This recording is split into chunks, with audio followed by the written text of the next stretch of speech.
Be ready? Start. Madam, I rise firstly to support the Constitution Amendment Bill 1983, but I am not supporting the Representation of the People Bill 1988. I have got serious objections to certain provisions of the amending bill. Madam, you are quite aware, and the nation is also aware, that there have been frequent promises from the side of the government that the government is very serious about bringing about comprehensive electoral reforms. As a matter of fact, never has there been the occasion when the government really put into shape in concrete terms what it really means by electoral reforms.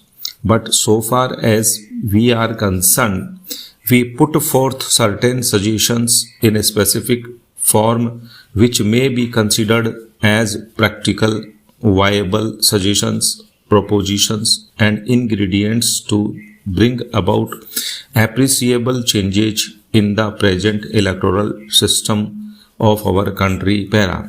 I do not venture to say that all the measures which we have suggested constitute the final ingredients for a complete and final reform of the electoral system in our country, because the concept of election changes with changing times.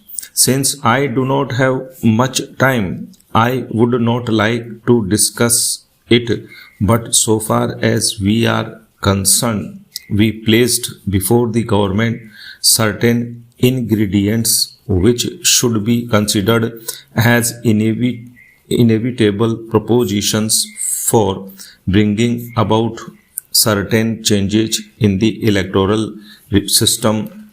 Those include, amongst others, acceptance of the principle of proportional representation, state funding of elections, elimination of money power and muscle power, stoppage of misuse of media, reduction of corrupt electoral practices, and impartial and independent election commission. Madam, I leave it to you and to the House. There was commonality of views on these items. On certain items, even the Congress party also expressed its commonness in their view. But please find out which of these components have formed a part of the present bill, barring one or two. Anyway, at this stage, I want to say something about the comments made by my friend, particularly in regard to proportional representation in India. He has a misconceived idea and he is ignorant of the electoral history of this country. Number one, as it a fact that always the Muslims voted for the Muslims, or that always the Hindus voted for the Hindus.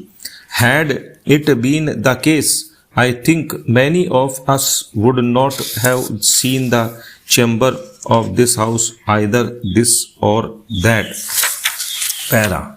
A large number of people, I think majority of the people, are still not infected by communal ideas. They are very much secular so far as they exercise their voting right. But here, once you accept the principle of proportional representation in our electoral system, you are encouraging communal forces. You are dividing India communally. I do not find any rationale in this idea. If we have to accept this, then Madam Deputy Chairman, then you have to negate the history of your party.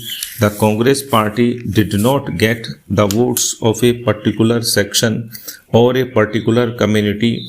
People voted for the Congress party on secular ideas, not on communal ideas. Therefore, it is not that idea. If that idea is there, I think it needs severe condemnation. It is you who encourage communal feelings in the electoral processes. Where my friend has rightly pointed out that the concept of proportional representation is based on arithmetic might. We want proportional representation because it has been our experience that some party, particularly the Congress, has occupied majority of the seats on the basis of minority votes secured by them. Few members are elected to this house or that house or in any other electoral process securing the majority of the total votes. If you want really to judge the will of the people, if you want to have democracy based on the will of the people, the majority of the people, the present system does not fulfill that objective. You get elected, even I get elected, not on the basis of the majority of the total votes, but on the basis of the minority of the votes. I think everybody will agree that this cannot be a sound principle of democracy.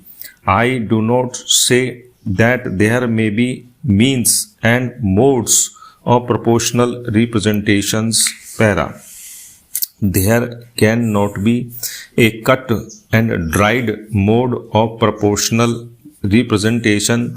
What we want is that the government should accept the principle of proportional representation so that there can be reflection of the people's will proportionately.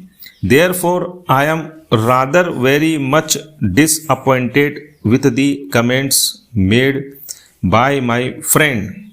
Please allow me to make this comment. As a matter of fact, these are not at all electoral reforms. It is rather a caricature of reforms. On the other hand, this amending bill puts certain impediments on political parties in our country. I would give only two examples. One is registration.